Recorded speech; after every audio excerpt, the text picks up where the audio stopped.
So hello everyone and welcome to this video.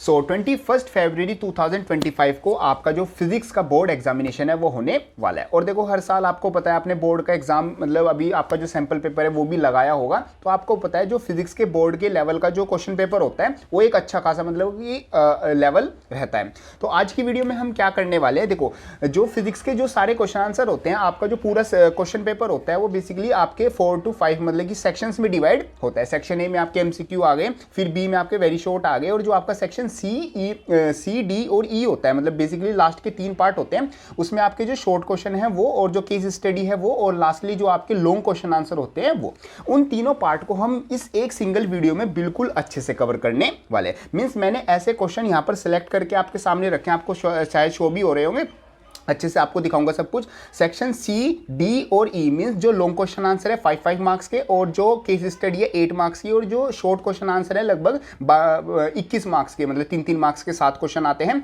तो कम से कम मतलब आपका ये टोटल हो गया 45 मार्क्स का। मींस इस वीडियो को देखने के बाद आपके एग्जामिनेशन में 45 मार्क्स क्या हो जाएंगे, बिल्कुल कंफर्म हो जाएंगे। और मैंने ऐसे क्वेश्चन यहाँ पर रखे हैं जो लास्ट ईयर से मतलब मैक्सिमम टाइम बाद रिपीट हो रहे हैं, और इस बार 2025 में आने के उनके काफी हाई चांस हैं। और साथ साथ ये क्वेश्चन ऐसे हैं जिनके थ्रू आप जो इनके आसपास के जो टॉपिक है जिनसे वेरी शॉर्ट क्वेश्चन और जो एमसीक्यू टाइप क्वेश्चन बनते हैं वो भी आपके कवर हो जाएंगे। मींस एक बार इस वीडियो को अच्छे से आप देख लोगे, आपका जो ऑन अराउंड 40 से 45 मार्क्स का जो कंटेंट है वो ऑटोमेटिकली रेडी हो जाएगा। बाकी इसकी पीडीएफ भी मैं आपको प्रोवाइड करा दूंगा, क्वेश्चन भी आपको कराऊंगा, साथ साथ उसके जो सोल्यूशन है वो भी मैं कराऊंगा। मतलब खुद ही जो सोल्यूशन है कैसे उनका बिल्कुल एग्जाम में आपको लिखना है वो भी मैं बिल्कुल अच्छे से बताऊंगा। बिल्कुल ध्यान से इस वीडियो को देखते रहना। चलो शुरू करते हैं, ज्यादा टाइम वेस्ट नहीं करते, इंट्रोडक्शन इतना काफी है। चलो क्वेश्चन फर्स्ट से स्टार्ट करते हैं। देखो क्वेश्चन फर्स्ट हमारा चैप्टर फर्स्ट इलेक्ट्रोस्टैटिक आ जाता है, मतलब यूनिट काफी इंपॉर्टेंट यूनिट है और उससे मतलब काफी क्वेश्चन बनते हैं। तो इससे जो पहला क्वेश्चन बनता है वो इंपॉर्टेंट जो है वो ये आता है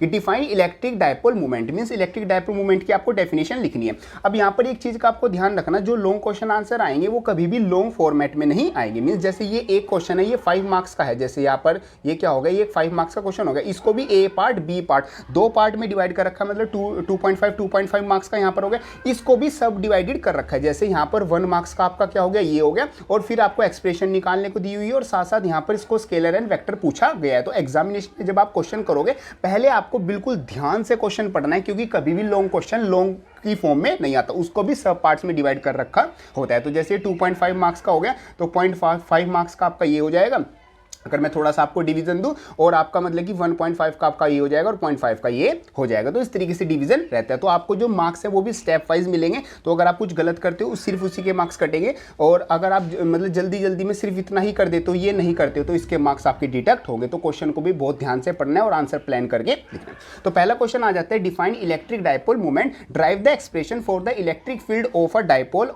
eight the point on a equatorial plane of the dipole, is it scalar और वेक्टर। मींस देखो क्वेश्चन बड़ा सिंपल से, और बस आराम से शांति से वीडियो देखना। अगर आपको इस क्वेश्चन का सॉल्यूशन आता है तो आप नेक्स्ट क्वेश्चन पे जंप कर सकते हैं, और अगर आपको सॉल्यूशन नहीं पता, डीपली समझनी है चीजों को कि एग्जाम में कैसे लिखना है, तो मेरे साथ साथ चलते रहना, बाकी टाइम स्टैम्प्स आपको मिल जाएंगे। चलो देखो सबसे पहले उसने कहा है आपको इलेक्ट्रिक डायपोल जो मूवमेंट है वो डिफाइन करना है। तो इलेक्ट्रिक डायपोल मूवमेंट क्या होता है, जैसे आपका जो चार्ज होता है, चार्ज मतलब कि 2 चार्जेस आप ले रहे हो, एक पॉजिटिव चार्ज एक नेगेटिव चार्ज, उनका जो मैग्नीट्यूड है वो बिल्कुल इक्वल है, और उसको आप क्या एक शॉर्ट डिस्टेंस पर क्या कर रहे हो, सेपरेट करके रख रहे हो। तो उसमें जो वैल्यू होती है, मतलब डायपोल मूवमेंट को आप डिनोट करते हो पी से। पी इज इक्वल टू जब आप जो चार्ज है और जो आपका बीच का डिस्टेंस है उन दोनों को मल्टीप्लाई कर देते हो, तो बेसिकली आपका क्या आता है, डायपोल मूवमेंट आता है। इस तरीके से आपको रिप्रेजेंट करना है। और डेफिनेशन आप क्या लिखोगे, an electric dipole movement is a separation of a positive and negative charges. The electric dipole movement is a product of the magnitude of charge and the distance between the centres of positive and negative charge. ये मतलब कि लिखने का एक तरीका है। बाकी formula आप लगा दोगे, एच यहाँ पर लिख रखा है, एच भी नहीं, पी आप लिख के चलना, क्योंकि डायपोल मूवमेंट को हम पी से रिप्रेजेंट करते हैं। P is equal to Q into R. Q हमारा चार्ज हो गया, और आर मतलब आपको इस तरीके से भी लिखना है, Q is the charge and R is the distance. इस तरीके से आप अपने आंसर को लिखने में मतलब एक रिप्रेजेंट अच्छी तरीके से कर सकते हो। ठीक है, आपका ये मतलब आपका पहला पार्ट हो गया, इसमें डायपोल मूवमेंट को आपने क्या कर दिया, डिफाइन कर दिया। अब सेकंड पार्ट वो पूछता है, सेकंड उसने कहा है कि ड्राइव द एक्सप्रेशन। एक्सप्रेशन का मतलब होता है आपको यहाँ पर डेरिवेशन करना है। किसका डेरिवेशन करना है, आपको इलेक्ट्रिक फील्ड निकालनी है डायपोल की वजह से एट इक्वेटोरियल प्लेन। आपको क्या करना है, एक डायपोल लेना है, जैसे कि अब यहाँ पर हम शुरू करते हैं, ठीक है। डेरिवेशन आपका यहाँ से स्टार्ट हो जाता है, यहाँ से, ठीक है। अब यहाँ पर हम शुरू करते हैं। अब देखो सबसे पहले आपको बनाना होता है डायग्राम। डायग्राम समझ लो कैसे इसका डायग्राम बनेगा। अब आपके पास एक डायपोल है जो कि रुको उसको थोड़ा सा शॉर्ट कर लेते हैं। हाँ, आपके पास एक डायपोल है जो कि ए से लेके बी तक है। यहाँ पर आपका नेगेटिव चार्ज है, यहाँ पर आपका पॉजिटिव चार्ज आता है और ये इसका सेंटर आ जाता है ओ। एल डिस्टेंस यहाँ से ए से लेके ओ तक का और ओ से लेके बी तक का भी आपका एल जो है इतना डिस्टेंस आ जाता है। हम इसको एल मतलब 2L टोटल डिस्टेंस इसलिए लेते हैं क्योंकि हमें बीच में से हाफ करना होगा, और अगर हम सिंपल एल ले लेंगे तो हमें L/2 हाफ करना पड़ेगा, फिर वो कैलकुलेशन में हमें प्रॉब्लम करता है। इसलिए हम क्या करते हैं, पहले ही उसको एल हाफ करके लेके चलते हैं ताकि कैलकुलेशन ईजी हो जाए। अब देखो यहाँ पर हो क्या रहा है, जैसे ये ए से लेके बी तक हमारा क्या हो गया, ये ए से लेके बी तक हमारे पास क्या हो गया, एक डायपोल हो गया। अब ए की वजह से जो पी हमारा पी क्या है, ये पी हो गया हमारा ऑब्जर्वेशन पॉइंट, क्योंकि उसने हमें कहां पर बोला था, इक्वेटोरियल पोजीशन पे। इक्वेटोरियल पोजीशन मतलब क्या होती है, जो परपेंडिकुलर होती है टू दी सेंटर। तो वहां पर पी ऑब्जर्वेशन पॉइंट है, वहां पर हमें क्या निकालना है, हमें इलेक्ट्रिक फील्ड की वैल्यू निकालनी। अब हम देखते हैं इस ए की वजह से, मीन्स जो हमारा ये ए है और जो ये बी पॉइंट है, मतलब पॉजिटिव क्यू नेगेटिव क्यू, इनकी वजह से पी पॉइंट पर इलेक्ट्रिक फील्ड की वैल्यू कितनी होगी। पहले हम बी की वजह से देखते हैं, E1 मतलब कि क्यू पॉजिटिव चार्ज की वजह से। तो यहाँ से अगर हम देखेंगे तो ये हमारे दोनों के बीच का डिस्टेंस होगा, तो पहले हमें ये वाला मतलब ये वाला डिस्टेंस निकालना होगा। तो ये कैसे निकलेगा, देखो ये हमारा क्या होगा, एक राइट एंगल ट्रायंगल हो गया, तो इसमें हमारी ये क्या होगी, ये परपेंडिकुलर और ये हमारा बेस, तो ये हमारी क्या हो जाएगी, हाइपोटेनियस। तो हम अपना सिंपल हाइपोटेनियस निकाल लेंगे और यहाँ पर हम डायरेक्ट वैल्यू लिख देंगे। ई की वैल्यू हमें पता क्या होती है, E is equal to Q upon 4πε0 BP का स्क्वायर। बीपी मतलब हो गया हमारा जो भी बीच में डिस्टेंस हो गया उनका। अब बीपी कितना है, वो r² + l² अंडर रूट कम, तो E1 हमारा हो गया क्यू अपॉन 4πε0 r² + l²। ये हमारी E1 की वैल्यू आ गई। अब हम देखते हैं माइनस क्यू की वजह से जो पी पर हमारा इलेक्ट्रिक फील्ड की वैल्यू होगी वो कितनी होगी। तो E2 मतलब उसको मान लेंगे E2, वो माइनस क्यू की वजह से वो भी सेम हम यही निकालेंगे, जो बीच का डिस्टेंस है वो हम अपनी पाइथागोरस थ्योरम लगा के निकाल लेंगे, जिसकी वैल्यू आ जाएगी Q upon 4πε0 r² plus l²। अब ये दोनों वैल्यू सेम हमारी आ गई। अब हम देखेंगे पी पॉइंट पर हमारा क्या है, जो इलेक्ट्रिक फील्ड जो बी की वजह से मतलब जो प्लस क्यू की वजह से है वो है ये E1, ठीक है, और जो ये माइनस क्यू की वजह से है वो है ये मेरी E2। मतलब माइनस की वजह से सेम डायरेक्शन में होती है, उसी डायरेक्शन में माइनस चार्ज अपनी सेम डायरेक्शन में रहते हैं, और जो पॉजिटिव चार्ज होता है उसमें जो उसकी डायपोल मोमेंट की वैल्यू होती है, इलेक्ट्रिक फील्ड की वैल्यू होती है, सॉरी इलेक्ट्रिक फील्ड की वैल्यू होती है, वो opposite to the positive charge होती है। अब यहाँ पर हमें क्या करना है, देखो आपको यहाँ पर दो चीज़ें हैं, एक तो ये हमारे पास क्या हो गया E1 और दूसरा हो गया हमारा E2। ये दोनों क्या हो गए, अलग अलग डायरेक्शन में हो गए, हमें इनको सेम डायरेक्शन में लेके आना है। तो हम इसके क्या करते हैं, जो रेक्टेंगुलर कंपोनेंट है उसको रिजॉल्व करते हैं। अब ये जो E1 हो गया, E1 का जो रेक्टेंगुलर कंपोनेंट हो गया, एक हो गया E1 sin थीटा और दूसरा हो गया हमारा ये E1 cos थीटा। ऐसे ही हमारा जो ये E2 वाला पार्ट है, E2 में एक क्या हो गया E2 sin थीटा और दूसरा हमारा इस पर ही ओवरलैप करता हुआ हो गया E2 cos थीटा। अब यहाँ पर आप देखो ये जो हमारा E1 है, E1 sin थीटा और ये जो E2 sin थीटा, ये तो एक दूसरे को क्या कर देंगे, कैंसिल आउट कर देंगे क्योंकि अपोजिट डायरेक्शन में। और जो ये E1 cos थीटा और E2 cos थीटा है, ये दोनों क्या हो जाएंगे, एड अप हो जाएंगे, और ये दोनों एड अप होने के बाद ही हमें टोटल इलेक्ट्रिक फील्ड की वैल्यू देंगे। लिखना किस तरीके से, ये लिखने का तरीका यहाँ पर आप लिख देना, रिजोल्व करने के बाद ऐसे ऐसे हमने किया। तो अब यहाँ पर हम करते हैं, जो हमारे पास टोटल इलेक्ट्रिक फील्ड की वैल्यू होगी, total electric net electric field is equal to E1 cos theta plus E2 cos theta. cos theta common ले लिया, दोनों को प्लस कर दिया। E1 और E2 की वैल्यू आपने स्टार्टिंग में निकाल ली थी दोनों, उन दोनों की वैल्यू रखोगे और डायरेक्ट आप यहाँ पर क्या लिख दोगे, जो सॉल्यूशन है वो लिख दोगे। ये देखो ये P कहाँ से आया, जैसे ये 2Q इंटू L। अब ये जो 2Q मैं लिख देता हूँ, P इज इक्वल टू क्या आपका क्या होता है, P इज इक्वल टू होता है जो आपका चार्ज है, चार्ज कितना है Q है, और जो दोनों के बीच का डिस्टेंस है वो क्या है 2L है। तो Q इंटू 2L की जगह आप क्या लिख दोगे, P लिख दोगे। तो इस तरीके से आपका क्या आ जाता है, ये आपका आ जाता है, आपने क्या निकाला, इलेक्ट्रिक फील्ड की वैल्यू निकाली due to the dipole at the equatorial plane. अब लास्ट में उसने पूछा था ये स्केलर होगी या वेक्टर। अब देखो यहाँ पर सिंपल हमारे मतलब रेक्टेंगुलर कंपोनेंट क्या है, डायरेक्शन यूज कर रहे हैं, तो सिंपल सी बात है, ये क्या होती है, ये एक हमारी वेक्टर क्वांटिटी होती है जिसकी डायरेक्शन क्या होती है, नेगेटिव टू पॉजिटिव होती है। उसने किसकी डायरेक्शन पूछी है, डायपोल मूवमेंट की डायरेक्शन पूछी है। क्वेश्चन को आपको ध्यान से रीड करते जाना है, इस तरीके से आप इसका सोल्यूशन करोगे। बाकी ये जो PDF है मैं डिस्क्रिप्शन में लिंक प्रोवाइड करा दूंगा, दूंगा, इसमें से आप मतलब कि डाउनलोड करके आराम से सॉल्यूशन भी देख लेना। बाकी मैं मतलब कि यहाँ पर ऐसे भी कर देता हूँ ताकि आप स्क्रीनशॉट ले सको, या आप अपना यहाँ से स्क्रीनशॉट भी ले सकते हो। ये पहले क्वेश्चन का आंसर होगा, ठीक है। नेक्स्ट उसने इसी में सेम पूछा है, draw the equipotential surfaces due to the electric dipole. Means आपको क्या करना है, इलेक्ट्रिक डायपोल की वजह से जो इक्विपोटेंशियल सरफेस बनती है वो बनाना है और लोकेट करना है जहां पर आपका पोटेंशियल जो होगा वो डायपोल की वजह से जीरो होगा। देखो इक्विपोटेंशियल सरफेसेस का मतलब क्या होता है, जैसे कि आपका कोई भी चार्ज है या कोई भी आपका मतलब कि डायपोल है या मतलब कोई भी सिंपल आपका चार्ज है, वो अपने आसपास क्या करता है, एक इलेक्ट्रिक फील्ड को क्या करता है, प्रोड्यूस करता है। तो जो उसकी इलेक्ट्रिक फील्ड लाइंस होती है, अगर हम उनको मतलब उन लाइंस को सिमेट्रिकली बनाए तो उसको सिंपली हम क्या बोलते हैं, इक्विपोटेंशियल सरफेसेस बोलते हैं, जहां पर जो वोल्टेज की वैल्यू है वो सेम होती है। मीन्स जहां पर जो भी एनर्जी ले लो, पावर ले लो, या कोई भी हम वैल्यू लेंगे उस पर्टिकुलर पॉइंट पर सारी वैल्यूज क्या होंगी, सेम होगी। उस सरफेस को हम क्या बोलते हैं, इक्विपोटेंशियल सरफेस बोलते हैं। इसको हम चेकआउट करते हैं, इसकी डेफिनेशन कैसे लिखनी है। तो डेफिनेशन हम लिखेंगे, dipole consist of two charge of opposite nature and the same magnitude. Magnitude same होता है, चार्ज अपोजिट होता है। Having the small distance between them, the axis between the two dipoles perpendicular to the plane is where the potential due to the dipole is zero. Means जो आपके जैसे for example आपका ये क्या हो गया, दो चार्जेस हो गए, ये आपका एक वन चार्ज और ये आपका दूसरा चार्ज, ठीक है, ये वाला और ये वाला। तो इनके बीच में जो परपेंडिकुलर डिस्टेंस है प्लेन, यहाँ पर आपकी जो पोटेंशियल की वैल्यू है वो क्या होती है, जीरो होती है। जैसे अगर हम इसमें मतलब कि इसमें डायग्राम में अगर हम देखें, ये हमारे पास प्लस वाला चार्ज हो गया, ये हमारे पास नेगेटिव चार्ज हो गया, इन दोनों की वजह से हमने इक्विपोटेंशियल सरफेसेस बनाई है।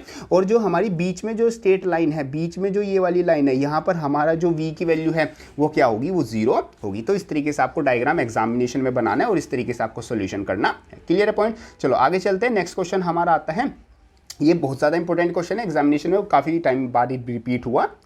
क्वेश्चन सेकंड वो कहते हैं, यूजिंग बायो-सैवर्ट लॉ। आपको बायो-सैवर्ट लॉ यूज हाँ ज़्यादा डार्क हो गया ये, हाँ जी, उसने कहा है कि आपको बायो-सैवर्ट लॉ यूज करना है और एक्सप्रेशन निकालना है, derive the expression for the magnetic field in the vector form due to the circular current loop, axis of the circular current loop की वजह से निकालना है। तो सबसे पहले तो आपको बायो-सैवर्ट लॉ पता होना चाहिए। देखो बायो-सैवर्ट लॉ का मतलब क्या होता है, अगर आप सिंपल शॉर्ट में समझें, क्योंकि बायो-सैवर्ट लॉ के बिना ये अगर आपको वो नहीं पता तो ये समझ नहीं आएगा। तो आपके पास क्या हो गया, जैसे आपके पास एक वायर होगी, ठीक है, इसमें हमने छोटा सा स्मॉल एलिमेंट ले लिया जो कि है हमारा DL, इसकी टोटल लेंथ है L, हमने यहाँ पर एलिमेंट ले लिया DL।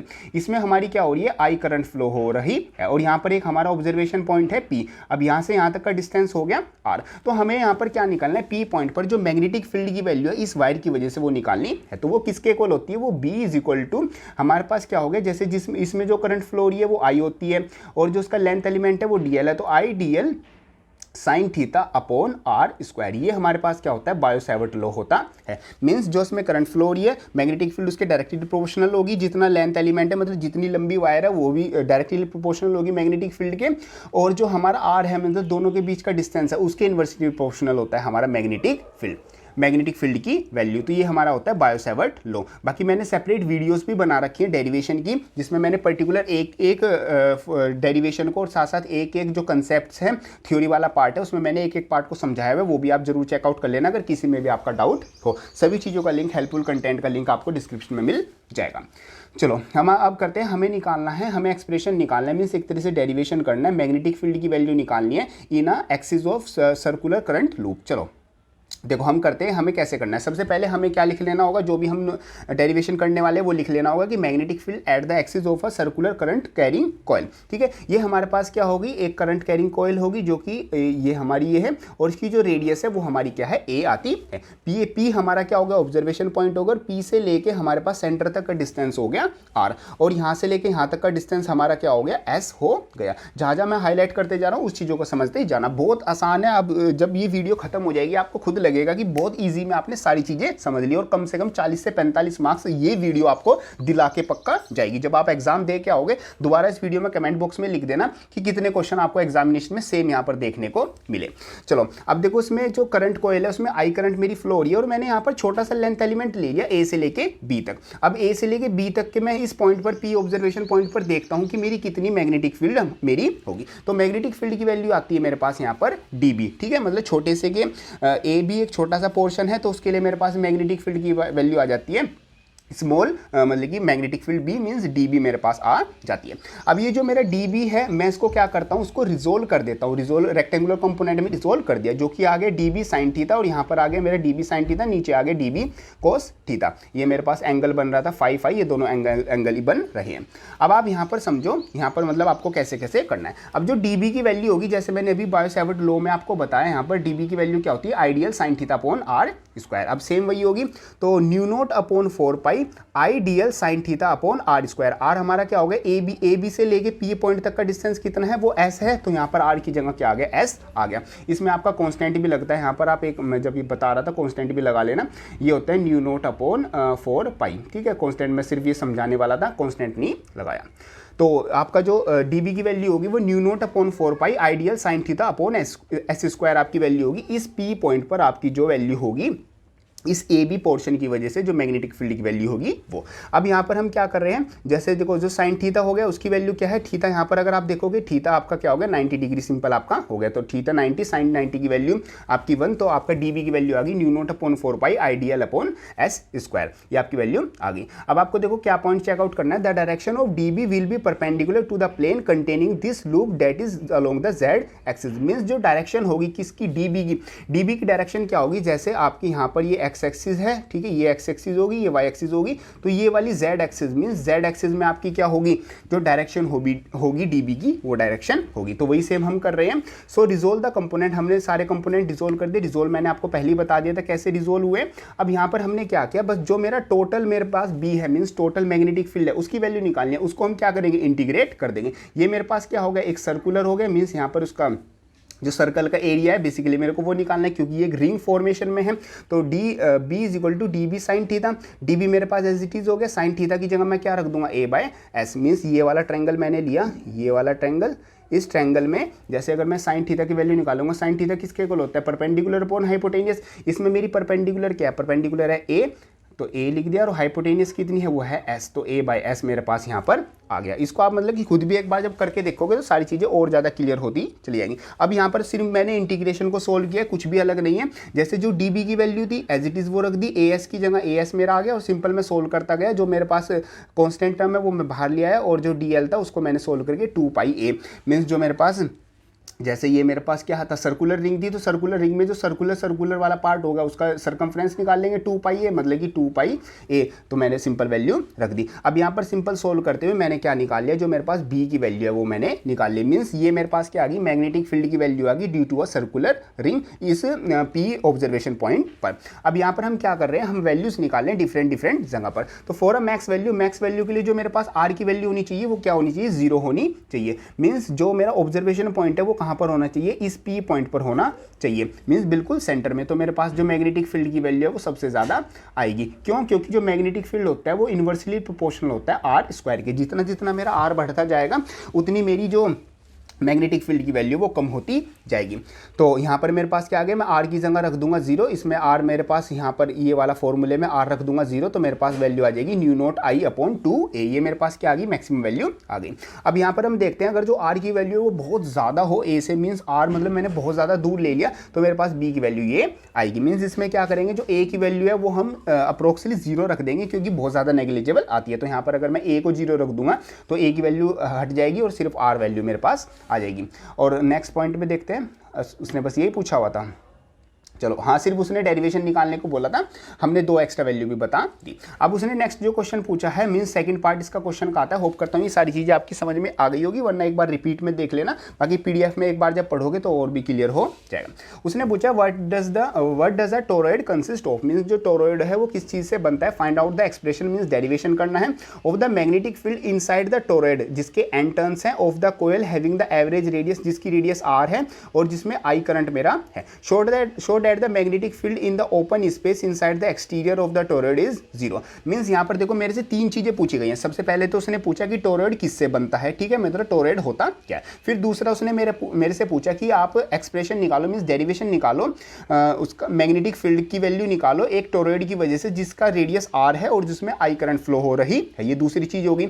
तीसरा उसने पूछा है कि मेरे को ये बताओ कि जो मैग्नेटिक फील्ड की वैल्यू होती है टोरॉइड के एक्सटीरियर में वो 0 होती है। तो ये तीनों चीजें हम पॉइंट वाइज सोल्व करते जाएंगे। इसलिए क्वेश्चन को बहुत ध्यान से पढ़ना है, क्योंकि सारे जो क्वेश्चन आपको यहाँ पर देखने को मिलेंगे वो सब पार्ट्स में ही मिलेंगे। सबसे पहले तो देखो टोरॉइड का मतलब क्या होता है। जैसे आपको पता है ये आपका क्या होता है, ये सोलेनोइड होता है। इस तरीके से आपका क्या होता है, सोलेनोइड होता है। अब इस सोलेनोइड को जैसे मान लो फॉर एग्जाम्पल ये सोलेनोइड हो गया, वैसे इस पेन को तो मैं मोड़ नहीं सकता, इसको मैं मोड़ के घुमा दूँ ऐसे, मीन्स मैं क्या कर दूँ, ऐसे था मेरा, अब ये ऐसे ऐसे होके मतलब पूरा घूम गया ये ऐसे, ठीक है।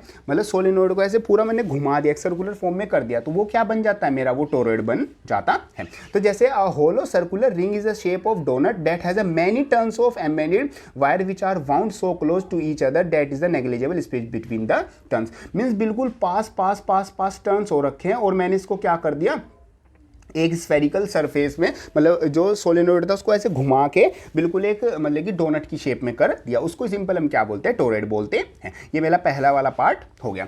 अब उसने सेकंड बोला था कि मैग्नेटिक फील्ड की वैल्यू निकालनी है। अब वो देखो कैसे निकालनी है, वो इंपॉर्टेंट आती है। सबसे पहले magnetic field due to the toroidal solenoid from the Ampere circuital law. हम यहाँ पर एम्पियर सर्किटल लॉ यूज करेंगे, वो मैंने आपको बता ही दिया, वही आपका आइडियल साइन थीटा वाला वो यूज करेंगे, ठीक है। देखो यहाँ पर हमारे पास क्या हो गया, ये वाला पार्ट जो है मेरा, ये वाला क्या है, ये मेरे पास क्या है, ये मेरा सोलेनोइड आता है। ये उसका इंटीरियर है, मतलब कि कलर चेंज कर देता हूँ, ये उसका इंटीरियर है, और ये वाला पार्ट उसका क्या हो गया, सारा एक्सटीरियर हो गया, ठीक है। चलो अब इसको हटा देते हैं, वरना तो समझ में कुछ नहीं आएगा। हाँ ठीक है। अब ये मेरे पास क्या हो गया, मेरे पास ये टोरॉइड बन गया। अब मैं यहाँ पर केसेस ले रहा हूँ, क्योंकि मेरे पास तीन जगह होगी। एक तो मेरे पास ऑब्जर्वेशन पॉइंट हो गया इनसाइड, ठीक है, एक ऑब्जर्वेशन पॉइंट हो गया on the surface of toroid, और एक ऑब्जर्वेशन पॉइंट हो गया मेरा आउटसाइड द टोरॉइड। और आउटसाइड में उसने एक और एक्स्ट्रा क्वेश्चन पूछा था कि आउटसाइड में जो मैग्नेटिक फील्ड की वैल्यू है वो 0 होगी, वो भी मेरे को शो करनी है। अब सबसे पहले तो केस फर्स्ट में मैं निकालूंगा, अगर मेरा ऑब्जर्वेशन पॉइंट इनसाइड है टोरॉइड के, तो वहां पर मेरे पास मैग्नेटिक फील्ड की वैल्यू कितनी होगी।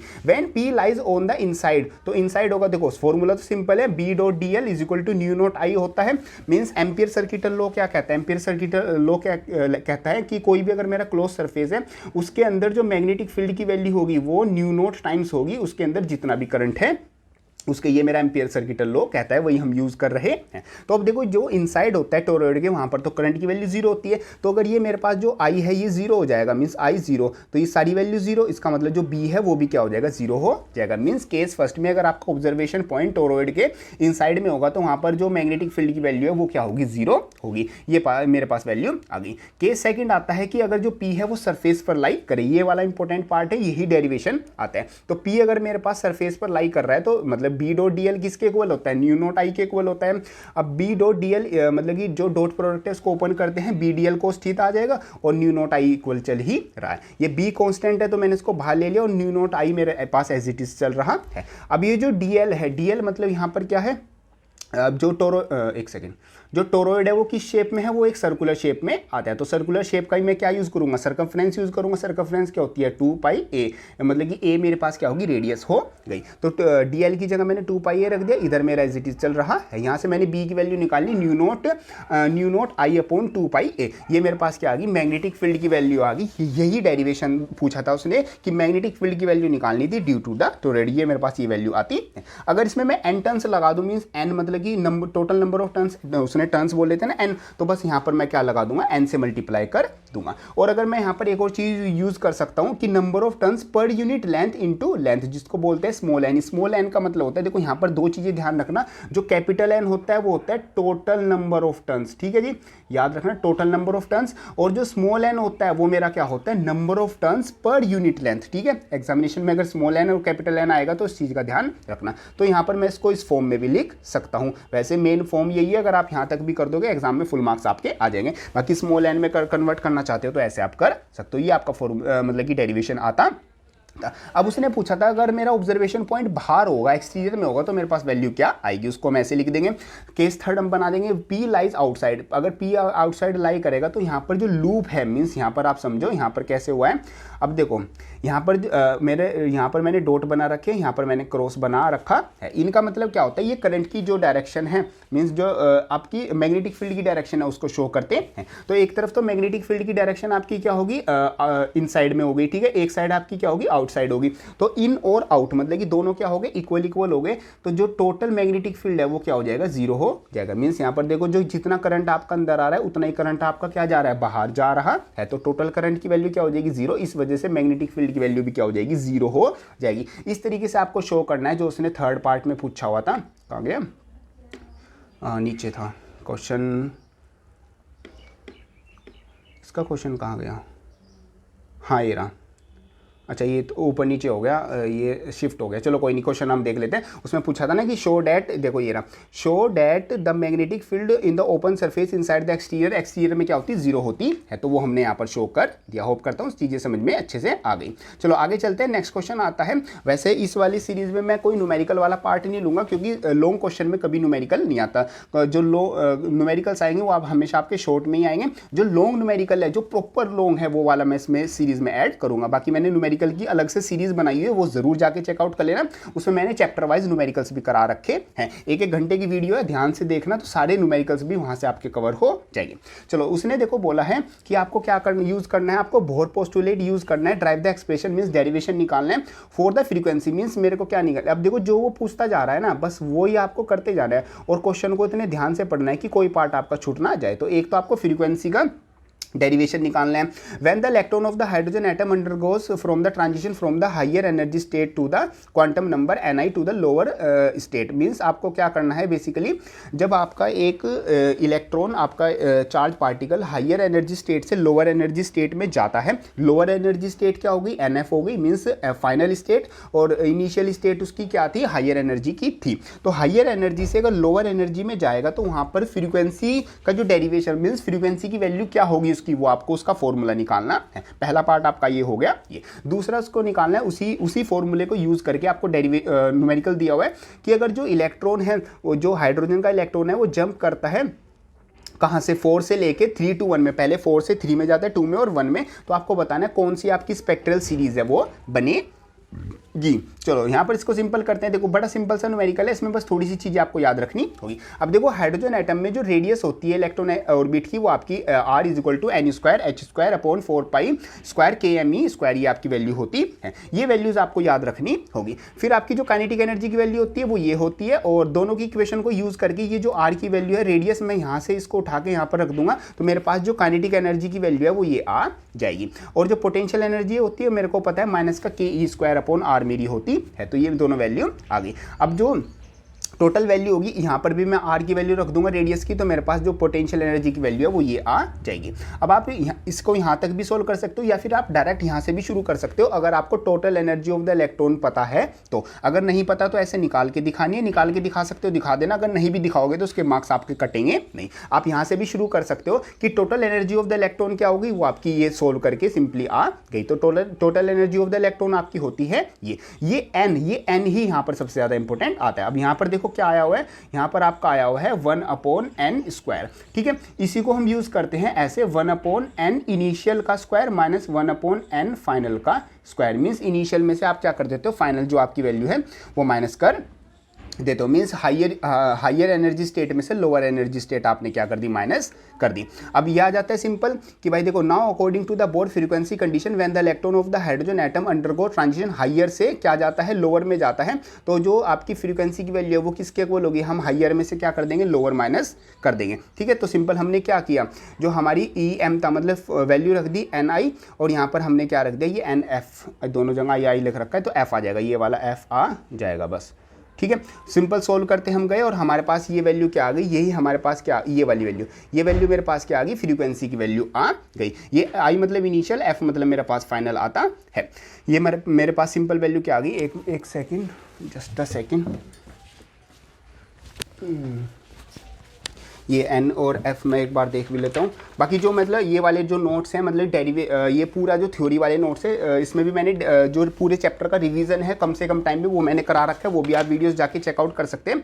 हाँ, ये बिल्कुल सही है, मतलब लास्ट में आपका यहाँ पर F आना है और स्टार्टिंग में आपका I आना था। ये आपका क्या आ गई, ये आपका मतलब कि यहाँ से ये वाला क्या था, ये उसने डेरिवेशन में पूछा हुआ था, मतलब यहाँ तक आपका डेरिवेशन क्या हो गया, कंप्लीट हो गया। अब आपका बेसिकली क्या बन गया, एक फॉर्मूला बन गया। मीन्स ये सारी की वैल्यू क्या होती है, रिडबर्ग कॉन्स्टेंट कांस्टेंट होती है, रिडबर्ग कांस्टेंट की आपको वैल्यू पता ही है जो होता है आर। अब उसने पूछा क्या था, उसने कहा था कि अगर जो एक हाइड्रोजन एटम है उसका इलेक्ट्रॉन मतलब कि ट्रांजिशन करता है higher energy state to lower energy state, और हायर एनर्जी स्टेट आपकी 4 थी और जो लोअर एनर्जी स्टेट थी वो 3 2 1 थी, तो आपकी जो स्पेक्ट्रल सीरीज है वो कौन कौन सी बनेगी। अब ये आपको डायरेक्ट याद रखनी है, ये आपका यहाँ से सेकंड पार्ट शुरू हो जाता है, मतलब सेकंड जो उसने पूछा हुआ था उसमें ध्यान रखना, जब भी आपका 4 से 3 में ट्रांजिशन करेगा तो उसको बोलते हैं पार्शियन सीरीज, और 4 से 2 में करेगा तो बाल्मर सीरीज, और 4 से 1 में करेगा तो लाइमन सीरीज करेगा। लाइमन, बार्मर, पार्शियन, और ये आपकी पूरी मतलब जो सीरीज होती है वो, इसको आप चेकआउट कर सकते हो। मतलब कि यहाँ पर मैंने इसमें जो आपकी ये बेसिकली रिवीजन वाली सीरीज है वहाँ पर मैंने आपको बताया, जैसे Lyman, Barmer, Persian, bracket, P fund जो आपकी पूरी सीरीज होती है वो कैसे काम करती है वो। बाकी आपको यहाँ पर इस क्वेश्चन में सिर्फ इतना ही करना है। चलो आगे चलते हैं, नेक्स्ट क्वेश्चन को देखते हैं। फिर से हमारे पास जो इलेक्ट्रोस्टैटिक का क्वेश्चन है एक तरीके से वो आ जाता है, using goes low did use. बाकी लास्ट वीडियो के लास्ट में मैंने कुछ और एक्स्ट्रा डेरिवेशन भी ऐड कर रखे हैं जिनकी इस बार चांस है आने के। यूजिंग द गोस लो हमें यूज करना है, ठीक है। Did use the expression means expression निकालना है, डेरिवेशन करना है for the electric field. Electric field की वैल्यू निकालनी है, किसके लिए, एक हमारे पास चार्ज स्फेरिकल है, कंडक्टिंग शेल है जिसकी रेडियस आर है, उसमें आउटसाइड और इनसाइड मतलब दो जगह पर हमें क्या निकालनी है, उसमें इलेक्ट्रिक फील्ड की वैल्यू निकालनी है। अब देखो सबसे पहले यहाँ पर उसने कहा है यूजिंग गोस लो, तो गोस लो पहले तो आपको गोस लो ही पता होना चाहिए। तो गोस लो का मतलब क्या होता है, जो भी मेरे पास क्लोज सरफेस है वहाँ पर जो इलेक्ट्रिक फ्लक्स की वैल्यू होगी वो किसके इक्वल होगी, वो epsilon naught times the total जो उसके अंदर हमारे पास इलेक्ट्रिक फील्ड ये वाला रखा है ना, हाँ ठीक है चलो जी। तो यहाँ पर हाँ गोस लो देख रहे थे हम, तो जो टोटल इलेक्ट्रिक फ्लक्स होता है किसी भी मतलब क्लोज सरफेस के अंदर वो किसके इक्वल होता है, वो जो भी जितना भी उसके पास ई नोट, हाँ epsilon note times the D S, मतलब कि यहाँ पर जितना भी मेरे पास इलेक्ट्रिक फ्लक्स होगा किसी भी क्लोज सरफेस में, epsilon naught times the total जो भी एरिया है जो भी इसके अंदर का उसके इक्वल हमारा होगा। और मेरे को यहाँ पर क्या निकालनी है, मेरे को एक्सप्रेशन निकालनी है for the electric field value की, किसके, चार्ज स्फेरिकल कंडक्टिंग शेल। चलो शुरू करते हैं, और फिर उसने कहा है कि जो ग्राफ है वो भी मेरे को प्लॉट करना है। चलो डेरिवेशन देखो, कुछ अगर डाउट भी आ गया होगा तो डेरिवेशन करते करते मैं उस चीज़ को सॉल्व कर दूंगा। कई बार क्या हो जाता है, जैसे मैं समझाता रहता हूँ और मैं यहाँ पर लिख भी रहा हूँ, कई बार क्या हो जाएगा कि हो जाता है, मतलब कई बार मैंने कई वीडियोस में देखा है, वैसे बहुत लो चांस होते हैं, मैं कोशिश करता हूँ ऐसा ना हो। कई बार जैसे कहीं पर प्लस बताना होता है वहीं पर माइनस हो जाता है या फिर डायरेक्शन चेंज हो जाती है, बट डेरिवेशन करते करते टाइम वो आप जब आप लिखा हुआ देखोगे, मैंने यहाँ पर सही लिख रखी है, तो वो अगर कोई गलती भी हो जाती है तो वो अपने आप ही ऑटोमेटिकली सही हो जाएगी। चलो यहाँ पर करते हैं, जो इलेक्ट्रिक फील्ड इंटेंसिटी की वैल्यू निकालनी है due to the charge solid conducting sphere on the और द थिन शीट आप हटा दो क्योंकि आपसे उसने सिर्फ सॉलिड कंडक्टिंग स्फीयर का पूछा।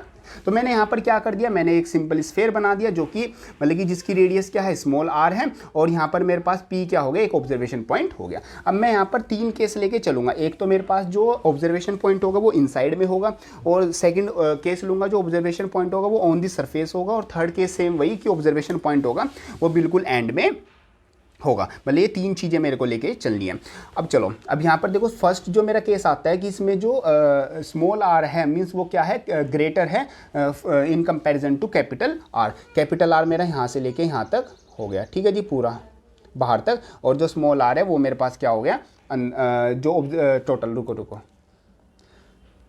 यहाँ वाला पार्ट, हाँ केस फर्स्ट में आ गया, जो स्मॉल आर है वो मेरे पास ग्रेटर है कैपिटल आर से। अब यहाँ पर हम क्या करेंगे, through the small D S means पहले स्मॉल डी एस से हम निकालेंगे, तो D phi is equal to E dot D S के इक्वल होता है, मीन्स जैसे अकॉर्डिंग टू गोस लो क्या कहता है, जो फाई होगा मीन्स जो टोटल इलेक्ट्रिक फ्लक्स होगा वो किसके इक्वल होगा, total electric field inside the close surface उसके इक्वल मेरा होता है। तो सिंपल वही मैं डेरिवेशन यूज कर रहा हूँ, तो फाई इज इक्वल टू किसके इक्वल आ जाएगा, क्लोज इंटीग्रेशन ई डॉट डी एस के इक्वल आ जाएगा। ई अगर ई क्या है, एक कांस्टेंट है तो उसको मैं बाहर ले लूंगा, और फाई किसके इक्वल आ जाएगा, ई इंटू 4 स्क्वायर। 4 स्क्वायर मेरे पास क्या हो गया, जो ये स्फेरिकल है, जो स्फेयर होता है उसका टोटल एरिया क्या होता है, 4 स्क्वायर होता है। तो मतलब कि मेरे पास जो केस फर्स्ट में जो मतलब कि वैल्यू आ गई वो किसके इक्वल आ गई, वो phi is equal to E into 4 square के इक्वल आ गई। अब मैं अगर यहाँ पर गोस थ्योरम यूज करता हूँ, Gauss theorem means phi is equal to Q upon epsilon naught times. हाँ ये वाली चीज़ें मैं कह रहा था, मतलब यहाँ पर आई थिंक जब मैं गोस थ्योरम बता रहा था उसमें मैंने हल्का सा कन्फ्यूजन कर दिया था। गोस थ्योरम क्या होती है, गोस थ्योरम का मतलब होता है कि जो भी टोटल इलेक्ट्रिक फ्लक्स होता है किसी भी क्लोज सरफेस के अंदर वो 1/ε0 times the total charge inside it के इक्वल होता है। जब मैं स्टार्टिंग में थ्योरम गॉस थ्योरम आपको समझा रहा था, आई थिंक मैंने वहाँ पर करंट बोल दिया था। तो गॉस थ्योरम होती है जो टोटल इलेक्ट्रिक फ्लक्स होता है किसी भी क्लोज सरफेस के अंदर वो 1/ε0 times the total charge inside the surface के इक्वल होता है। अब मैं ये यूज़ कर रहा हूँ, मेरे पास ये वैल्यू होती है phi = Q/ε0 from first and second. ये भी मेरे पास क्या हो गया, फ्लक्स हो गए, ये भी फ्लक्स हो गए, दोनों को इक्वल रखेंगे तो ये वाली मेरे पास वैल्यू आ जाएगी। मीन्स जो इलेक्ट्रिक फील्ड की वैल्यू होगी आपका शेल में वो किसके इक्वल होगी, E = Q/4πε0 r² के इक्वल होगी। सेकंड हम बात करते हैं केस सेकंड, जब आपका जो ऑब्जर्वेशन पॉइंट है वो आपका क्या हो, सरफेस पर ही हो, तो मीन्स वहाँ पर कैपिटल R किसके इक्वल हो जाएगा, स्मॉल r के इक्वल हो जाएगा। तो सिंपल जो स्मॉल r था वो क्या बन जाएगा, कैपिटल R बन जाएगा। ये आपका सिंपल पॉइंट आता है। एक बार ये कैपिटल R और स्मॉल r भी आप समझ लो। देखो ये कैपिटल R क्या है, कैपिटल R तो इसकी रेडियस है, मीन्स ये कैपिटल R क्या होगी, रेडियस, और जो स्मॉल r है वो क्या है, ऑब्जर्वेशन पॉइंट से लेके सेंटर पॉइंट तक का बीच का डिस्टेंस। ठीक है, दोनों के बीच का डिस्टेंस जो कि चेंज होता रहेगा। स्मॉल r वो मेरा क्या हो गया, स्मॉल r मतलब सेंटर से ऑब्जर्वेशन पॉइंट P पॉइंट तक का डिस्टेंस, और कैपिटल R मतलब फिक्स हो गई जो कि क्या है मेरे पास, रेडियस। ठीक है, चलो नेक्स्ट हम पॉइंट, लास्ट पॉइंट क्या आएगा कि जब जो कैपिटल R है वो क्या हो जाए, ज़्यादा हो जाए in comparison to small r, तो वहाँ पर हमारा केस क्या बनेगा, d phi = E.ds से होता है, तो phi = E × 4π² जो सरफेस है। मीन्स यहाँ पर केस क्या हुआ है, जैसे मेरे पास ये एक स्फेयर था, उसमें क्या हुआ, अब मेरा पास यहाँ से यहाँ तक क्या थी, R थी। ठीक है, मेरा जो ऑब्जर्वेशन पॉइंट हो गया वो क्या हो गया, मैंने अंदर ले लिया, मतलब कि मैं यहाँ पर ये एक अलग से स्फेयर मैंने अंदर से बना लिया, मतलब सिर्फ मैं इतने में कैलकुलेट करना चाहता हूँ। मीन्स मेरे पास जो ऑब्जर्वेशन पॉइंट है वो इनसाइड में आता है। अब यहाँ पर क्या हो जाएगा, phi = Q/ε0 होता है अकॉर्डिंग टू गॉस लॉ, लेकिन इनसाइड द जो आपका कंडक्टिंग स्फेयर होता है उसके अंदर आपका जो चार्ज होता है उसकी वैल्यू क्या होती है, 0 होती है। इसी वजह से वहाँ पर जो इलेक्ट्रिक फील्ड की वैल्यू है वो भी क्या हो जाएगी, 0 हो जाएगी। तो यहाँ पर ये तीनों केस इस तरीके से आ जाते हैं। तो तीनों केसेस में हमने देखा, पहला केस मेरे पास क्या था, जब ऑब्जर्वेशन पॉइंट आपका आउटसाइड में हो, सेकंड केस में हमने देखा जब observation point on the surface हो, और थर्ड केस में हमने देखा जब ऑब्जर्वेशन पॉइंट आपका इनसाइड हो। अब हम देखते हैं ग्राफ आपका किस तरीके से बनता है। ग्राफ आपको यहाँ पर बनाना है, तो ग्राफ में एक साइड हमारे पास आ जाता है जो मेरे पास क्या होगी, रेडियस होगी। ठीक है, ये -r और ये मेरे पास क्या हो गया, +r हो गया। अब यहाँ पर जैसे जैसे आप क्या करोगे, मतलब कि जो सरफेस है उससे बाहर निकलते जाओगे, मीन्स सेंटर पॉइंट से आप सरफेस की तरफ जाते जाओगे, तो जो आपकी इलेक्ट्रिक फील्ड की वैल्यू है वो क्या होती जाएगी, बढ़ती चली जाएगी। जैसे यहाँ पर आप देख रहे हो वो क्या होती जाएगी, बढ़ती चली जाएगी। फिर जैसे ही आप सेंटर पर, मतलब कि सेंटर आएगा ना, नहीं बीच में 0 बीच में थी ना, एक सेकंड मैंने कुछ इनसाइड दी 0, आपका एक जगह पर 0 है, इनसाइड 0 है। ठीक है, हाँ देखो, हाँ ये इस तरीके से ग्राफ देखो जो भी बोला उसको 1 मिनट के लिए भूल जाना। अब यहाँ पर देखो, मीन्स यहाँ पर क्या है, जब आपका जो ऑब्जर्वेशन पॉइंट है वो सेंटर पे होगा, मीन्स इनसाइड में होगा, तब आपकी जो इलेक्ट्रिक फील्ड की वैल्यू है वो क्या होगी, वो 0 होगी। और जैसे ही आप जो आपका एक्सटीरियर में आप बाहर जाते रहोगे, आपकी जो इलेक्ट्रिक फील्ड की वैल्यू है वो क्या होती रहेगी, बढ़ती रहेगी। मीन्स जैसे आप यहाँ पर देखते हो ये बढ़ती जा रही है, और जैसे ही आप ज़्यादा दूर जाते रहोगे आपकी जो इलेक्ट्रिक फील्ड की वैल्यू है वो क्या होती रहेगी, कम होती रहेगी। इस तरीके से आपका इसका सिंपल ग्राफ आ जाता है। ये आपका क्या हो गया, ये आपका एक जो उसने बोला था कंडक्टिंग स्फीयर है वो सिंपली हो गया, जो कि पॉजिटिव चार्ज इस पर आता है। मीन्स यहाँ पर सिंपल पॉइंट ये है कि जैसे आपका जो सेंटर है, सेंटर में आपकी जो इलेक्ट्रिक फील्ड की वैल्यू है वो 0 होगी। ठीक है जी, और जो आपका मतलब कि बाहर जाओगे तो वहाँ पर क्या होगी, आपकी मैक्सिमम होगी, और जैसे जैसे आप दूर जाते रहोगे तो आपकी जो वैल्यू है वो कम होती रहेगी। क्यों, क्योंकि जो इलेक्ट्रिक फील्ड है वो इन्वर्सली प्रोपोर्शनल है r² के। ठीक है, ये आपकी वैल्यू आती है। चलो अब हम नेक्स्ट चीज़ हम चेकआउट करते हैं।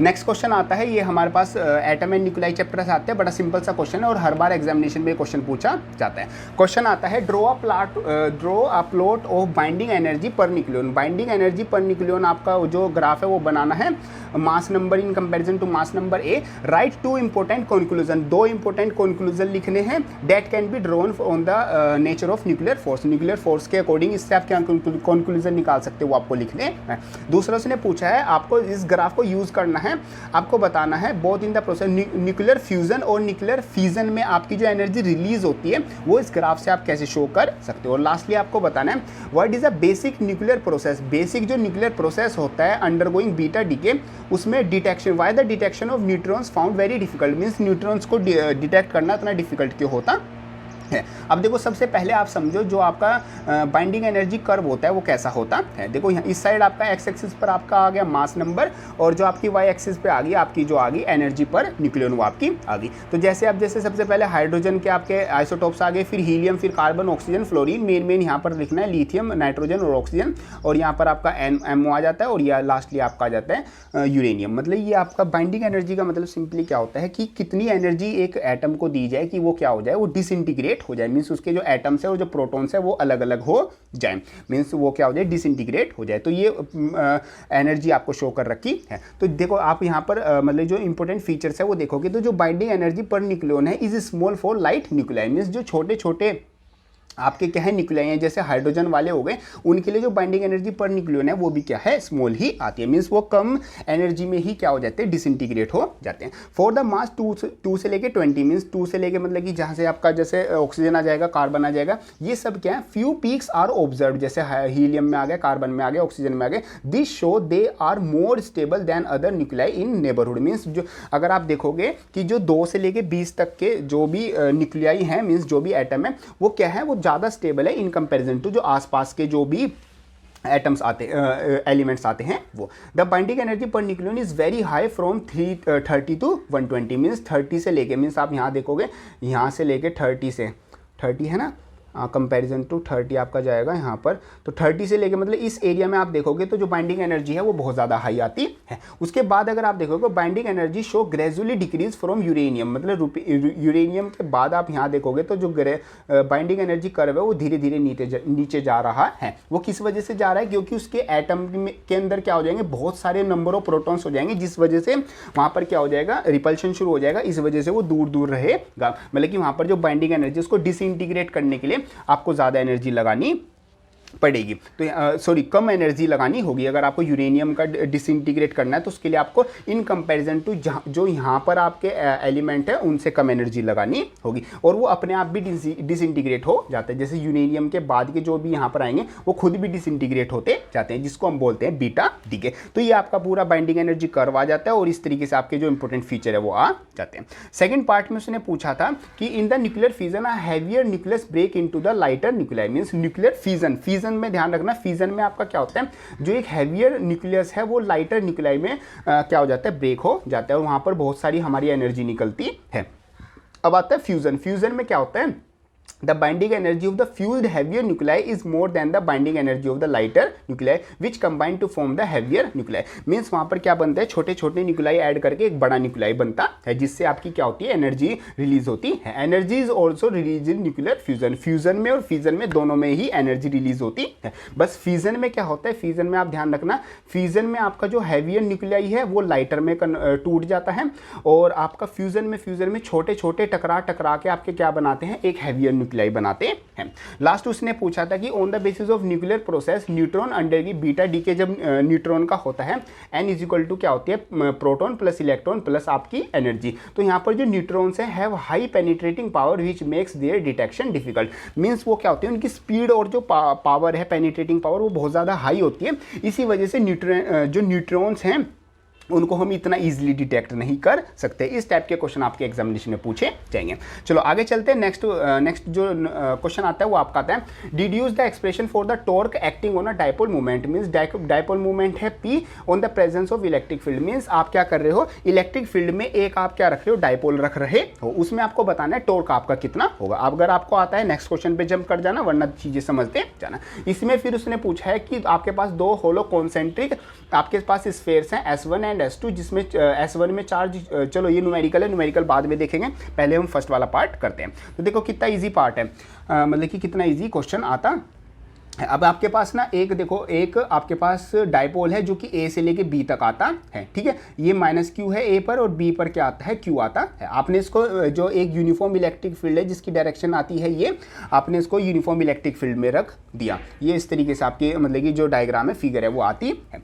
अब यहाँ पर जो इसकी लेंथ है वो 2L आपकी आ जाती है और जो चार्ज है वो क्यू आता है। अब यहाँ पर लिखना क्या है, in the above figure A B is the electric dipole which is placed at the angle of theta with the electric field. Electric field से ये कितना एंगल बना रहा है, इलेक्ट्रिक फील्ड से थीटा एंगल बना रहा है। अब उसने क्या, this force on a positive charge. अब हम देखेंगे कि पॉजिटिव क्यू पर कितनी फोर्स लग रही है और नेगेटिव क्यू पर मेरी कितनी फोर्स लग रही है। अब यहाँ पर हम देखते हैं पहले F1 किस पर लग रही है, F1 due to positive Q. Positive Q पर देखो F किसके इक्वल होती है, QE के इक्वल होती है। और जो मतलब कि F2 हो गया, F2 किसकी वजह से लग रहा है, माइनस क्यू की वजह से लग रहा है, जो कि QE ही लगेगा, बस दोनों की डायरेक्शन अलग होगी। अब देखो ड्यू टू QE F मेरा किसके साइड लगेगा, मतलब कि मेरा सेम जिस डायरेक्शन में मेरे पास इलेक्ट्रिक फील्ड है उसी डायरेक्शन में लगेगा। और जो माइनस का QE है वो मेरा क्या लगेगा, इस डायरेक्शन में लगेगा। अब देखो अगर किसी चीज़ को इधर खींचा जाएगा, किसी चीज़, ये फॉर एग्जाम्पल ये इस तरीके से है, ठीक है। इस चीज़ को देखो, रुको मैं इसको बीच में कर, हाँ आप इस चीज़ को देखो, इस चीज़ को मैं आगे की तरफ खींचूं और इस चीज़ को मैं पीछे की तरफ खींचूं, इस वाले पार्ट से पीछे की तरफ और इस वाले पार्ट से आगे की तरफ,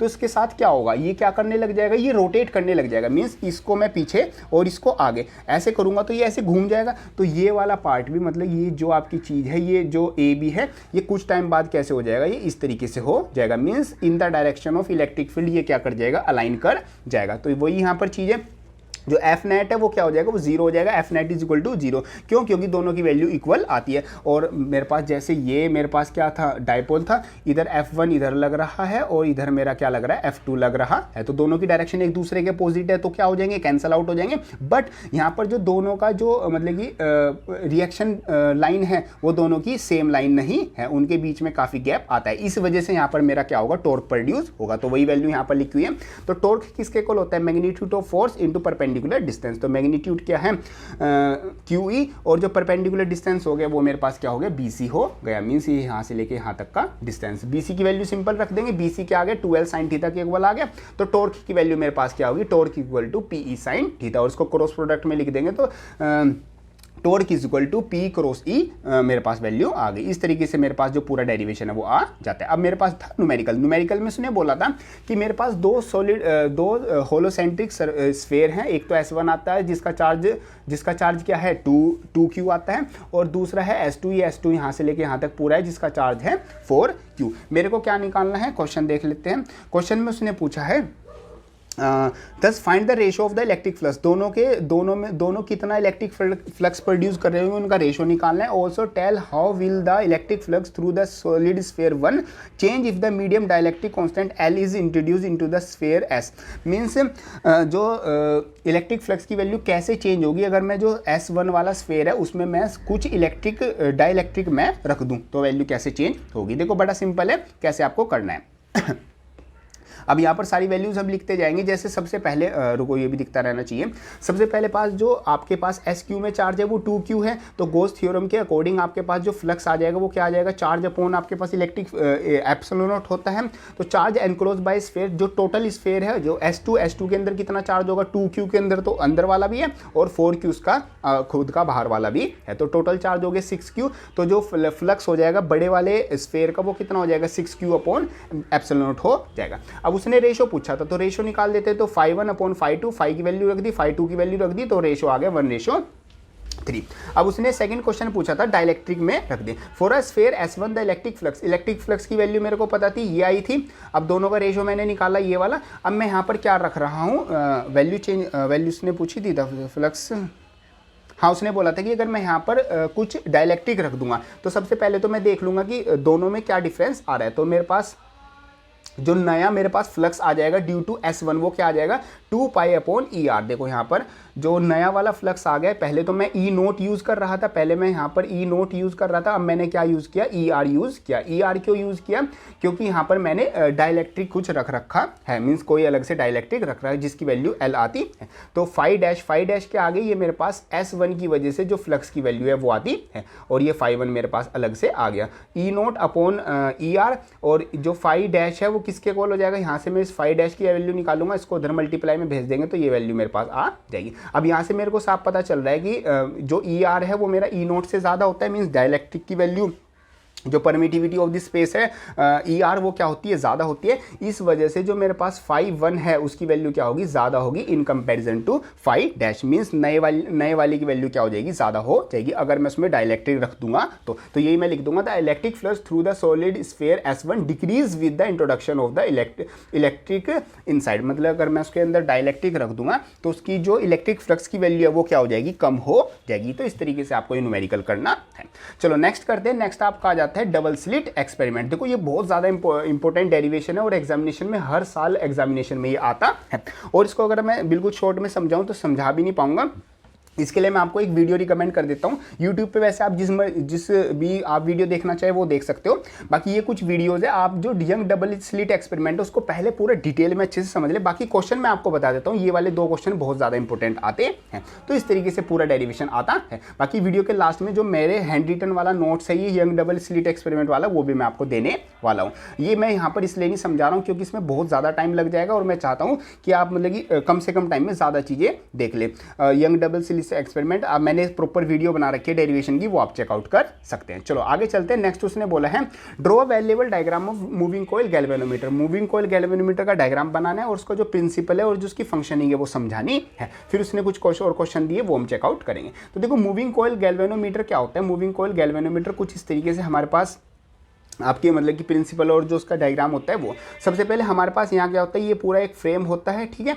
इसके साइड में हमने मैग्नेट लगाई हुई होती है और नीचे हमने यहाँ पर स्प्रिंग लगाया हुआ होता है। यहाँ पर हमने मिरर लगाया होता है जो कि घूमता है। ये हमारे पास क्या होता है, टोरिजन हेड होता है, मतलब जहाँ से मैंने इसको लटका रखा है। ये मेरे पास यहाँ से करंट जाएगी, मतलब यहाँ ये मेरे पास स्विच हो गया एक तरीके से। यहाँ पर मैंने क्या लगा रखी है, बैटरी लगा रखी है।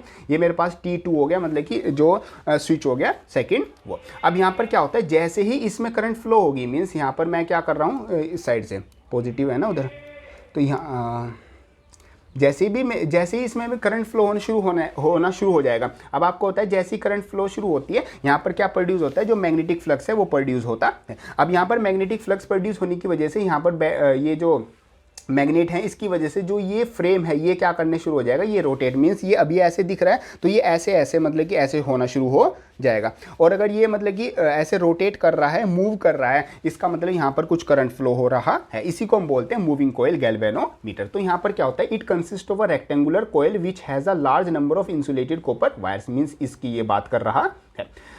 Just a second, yes. This coil is placed between two poles of a strong electromagnet. Electromagnet हम रख देते हैं, ये मेरी इलेक्ट्रोमैग्नेट हो गई, पूरा अलग से दिखा दूंगा।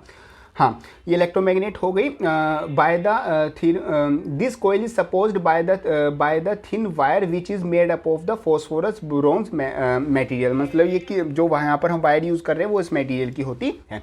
It is connected to the torsion head, मतलब ये टोरिजन हेड हो गया, ये वाला, सॉरी ये नहीं, ये तो करंट हो गया। ये टोरिजन हेड से हम इसको कनेक्ट करके रखते हैं। Which is connected to the terminal T1, ये T1 से कनेक्ट होता है और नीचे वाला मेरा T2 से कनेक्ट होता है। In the end of the wire the connected to the terminal T2 therefore spring, और बीच में मैं क्या लगा के रखता हूँ, स्प्रिंग।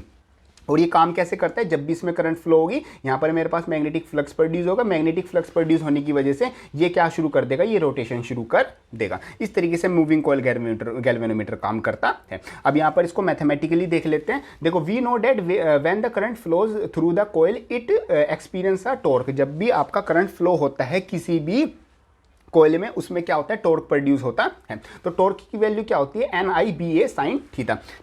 एन हो गया इसमें मेरे पास नंबर ऑफ टर्न्स, आई मतलब करंट, बी मतलब मैग्नेटिक फील्ड, ए मतलब जो एरिया है, वो साइन थीटा मतलब मेरे दोनों बीच का एंगल, मतलब मैग्नेटिक फील्ड और जो मेरे पास एरिया है, जो एरिया वेक्टर है उसका दोनों के बीच का एंगल। तो if the field is radical, मतलब जो फील्ड है वो रेडिकल होगी तो थीटा क्या आ जाएगा, 90। तो मेरे पास जो टॉर्क की वैल्यू आ जाएगी वो कितनी आ जाएगी, torque is equal to NIB, ये मेरे पास वैल्यू आ गई। अब यहाँ पर अगर हम एक और केस लेके चले, व्हेन इट इज़ ट्विस्टेड, जब उसको ट्विस्ट किया जाएगा मतलब वो ऐसे घूमेगा, तो जो मैंने स्प्रिंग लगाया हुआ था उसमें क्या होगी, एक रेस्टोरिंग फोर्स, रेस्टोरिंग जो टॉर्क है वो क्या हो जाएगी, प्रोड्यूस हो जाएगी। तो टॉर्क इज इक्वल टू किसके इक्वल आ जाएगी, torque is equal to K phi के इक्वल आ जाएगी। फाई मतलब कि जो एंगल ऑफ ट्विस्ट, जितना भी वो ट्विस्ट करेगा। तो इक्विलिब्रियम पोजीशन में जो नीबा मतलब यहाँ पर NIBA मतलब जितना भी मेरा टॉर्क प्रोड्यूस हुआ है वो किसके इक्वल होगा, वो रेस्टोरिंग फोर्स के इक्वल होगा। तो यहाँ से मैं आई की वैल्यू निकाल सकता हूँ। आई मेरा किसके इक्वल आ जाएगा, आई इज इक्वल टू जी क्या है, जी मेरा पूरा ये कांस्टेंट हो गया, मतलब ये वाली वैल्यू मेरे पास क्या होगी, इसको गैल्वेनोमीटर कांस्टेंट बोलते हैं। तो यहाँ पर मेरे पास जो आई है वो किसके डायरेक्टली प्रोपोर्शनल होगा, आई डायरेक्टली प्रोपोर्शनल हो गया फाई के। मीन्स जैसे जैसे मेरे पास ये ट्विस्ट करेगा, इसका मतलब यहाँ पर क्या हो, ये करंट फ्लो हो रही है। और गैल्वेनोमीटर का काम यही होता है कि आपको बताना कि जो भी पूरा सर्किट है उसमें करंट फ्लो हो रही है या नहीं। देखो अब यहाँ पर आई किसके प्रोपोर्शनल है, फाई के। फाई मतलब कि एंगल ऑफ ट्विस्ट, जो जब भी ये मूव करेगा यहाँ पर हमें पता चल जाएगा कि करंट फ्लो हो रही है या नहीं।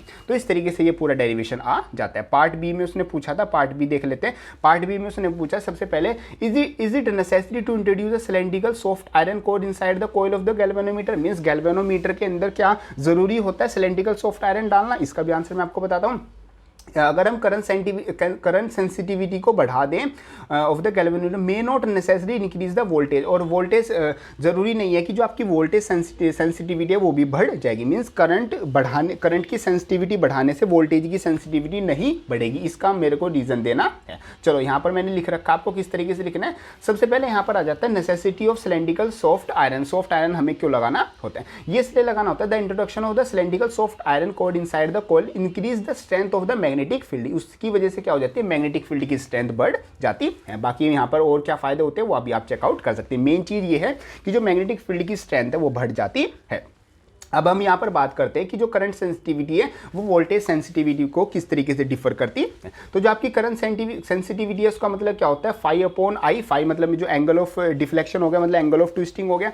और जो आपकी वोल्टेज सेंसिटिविटी है वो होती है फाई अपॉन वी। ये आपकी दोनों वैल्यू होगी। अगर हम यहाँ पर ओम्स लॉ देखें तो ओम्स लॉ क्या होता है, V is equal to I R. Means current into आपका resistance is equal to V होता है।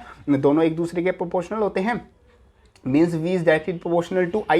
तो अगर आप यहाँ पर देखोगे तो एस वी किसके कोल आ जाएगा, मीन्स जो वोल्टेज सेंसिटिविटी है वो किसके कोल आ जाएगी, यहाँ पर V की जगह मैं रख दूंगा IR।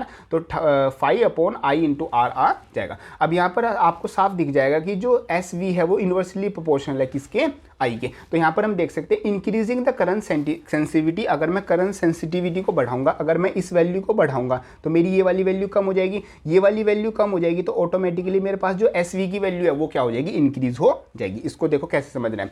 Increasing the current sensitivity, current sensitivity को मैं बढ़ा रहा हूँ, does not necessarily increase the voltage sensitivity because a voltage sensitivity is inversely related to resistance R. Means यहाँ पर जो ये एस वी है ये आर से भी रिलेट, मतलब कि इनवर्सली प्रोपोर्शनल है। Thus, if the resistance increase while the current sensitivity increase, the voltage sensitivity will not change proportionally। Means यहाँ पर पॉइंट ये है, इसको डीपली समझो। जैसे अगर मैं जो एस आई है, मीन्स मेरे पास जो करंट सेंसिटिविटी है उसको बढ़ाऊंगा, तो जब करंट सेंसिटिविटी बढ़ेगी उसके साथ साथ जो मेरे पास जो आर है, मीन्स जो रेजिस्टेंस है वो भी तो बढ़ेगा। और रेजिस्टेंस बढ़ेगा तो जो एस वी की वैल्यू है वो मतलब कि सेम जो पहले थी वही रह जाएगी, क्योंकि ये इंक्रीज होगी, ये डिक्रीज हो रही है और ये इंक्रीज हो रही है। दोनों का इफेक्ट एस वी पर कुछ भी नहीं पड़ेगा। तो मतलब कि करंट सेंसिटिविटी बढ़ाने से मेरे पास वोल्टेज सेंसिटिविटी नहीं बढ़ेगी, दोनों आपस में सेम लेवल पर नहीं बढ़ती। तो ये मेरे पास आंसर आ जाता। अब कुछ ऐसे डेरिवेशन आ जाते हैं जिनके काफ़ी हाई चांस है, जो शॉर्ट क्वेश्चन आंसर में आते हैं। ये लॉन्ग फॉर्मेट में नहीं आते, ये शॉर्ट में आते हैं।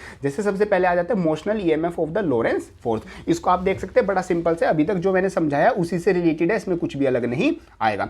और ऐसी आपका डेरिवेशन आ जाता है series of LCR circuit. Means जो आपके पास एलसीआर सर्किट की सीरीज में तीनों को अगर आप एक साथ लगा दोगे, जो आपके पास रेजिस्टेंस हो गया, कैपेसिटेंस हो गया और इंपीडेंस तीनों का हो गया, तो उसको अगर आप एक साथ यूज करोगे तो आपके पास क्या वैल्यू आएगी। इस तरीके से आप यहाँ से इनका स्क्रीनशॉट भी ले सकते हो।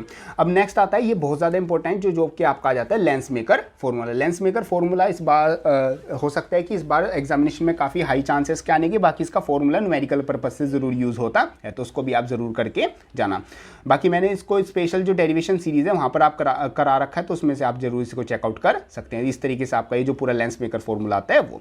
नेक्स्ट एक क्वेश्चन बहुत ज्यादा इंपॉर्टेंट आ जाता है, जो कि आ जाता है वर्किंग ऑफ पीएनपी। मींस आपका जो ट्रांजिस्टर है, मतलब वो किस तरीके से वर्क करता है। ये जो जंक्शन पॉइंट है पीएनपी, जो पॉजिटिव नेगेटिव पॉजिटिव वाला आ जाता है, पीएन जंक्शन, वो किस तरीके से वर्क करता है, यहाँ पर इलेक्ट्रॉन का मूवमेंट किस तरीके से होता है, वो आपको एग्जामिनेशन में जरूर पूछा जाता है। बाकी मैंने इसको रिवीजन सीरीज में करा रखा है, वहां से आप इसको जरूर कर लेना। लास्ट हम बात करते हैं expression for the position of bright. Means जो यंग डबल स्प्लिट एक्सपेरिमेंट मैंने बताया था, जो हैंडरिटन नोट है वो आपको यहाँ से मिल जाएगा। इसको आप एक बार पढ़ोगे तो ये भी आपकी समझ में आ जाएगा। ये पूरा इस तरीके से आ जाता है। ठीक है, चलो आगे चलते हैं। यहाँ पर इस तरीके से आ जाता है। और जो आपका हाइजीन प्रिंसिपल आ जाता है, जो हाइजीन प्रिंसिपल उसको भी आप जरूर करके जानना वेव ऑप्टिक्स से, क्योंकि वो भी बहुत ज़्यादा इंपॉर्टेंट होता है। बाकी मैंने एक और सेपरेट वीडियो बना रखी है जिसमें मैंने बता रखा है कि जो प्रीवियस ईयर क्वेश्चन है, most repeated previous year question for physics, वो कौन कौन से रहते हैं, तो उनको भी आप जरूर चेकआउट कर लेना। तो इस तरीके से आपका जो पूरा मतलब कि जो लॉन्ग क्वेश्चन आंसर और जो केस स्टडी वाले क्वेश्चन और जो शॉर्ट क्वेश्चन आंसर भी है वो इस तरीके से आ जाते हैं। होप करता हूँ सारी चीज़ें आपके अच्छे से समझ में आ गई। कोई डाउट आता है तो कमेंट बॉक्स में लिख देना। बाकी मैंने और सेपरेट वीडियोज़ भी बना रखी हैं। ये तो मैंने कंबाइंड वीडियो में सब कुछ बता दिया, बाकी एक एक क्वेश्चन मैंने सेपरेट वीडियोज़ में समझा रखा है। उन चीज़ों का लिंक डिस्क्रिप्शन में मिल जाएगा। बाकी जो पूरी प्ले लिस्ट है उसमें से भी आप जाके चेकआउट कर सकते हो। तो इस तरीके से आपकी सारी चीजें आ जाती है। होप करता हूं सारी चीजें अच्छे से समझ में आ गई होगी। कोई डाउट आता है मेरे को इंस्टाग्राम पर मैसेज कर देना, और हेल्पफुल कंटेंट चैनल पर पहले से अपलोड है, वो भी आप चेकआउट कर सकते हो। तो मिलते हैं अपनी नेक्स्ट किसी हेल्पफुल वीडियो में, तब तक के लिए थैंक यू।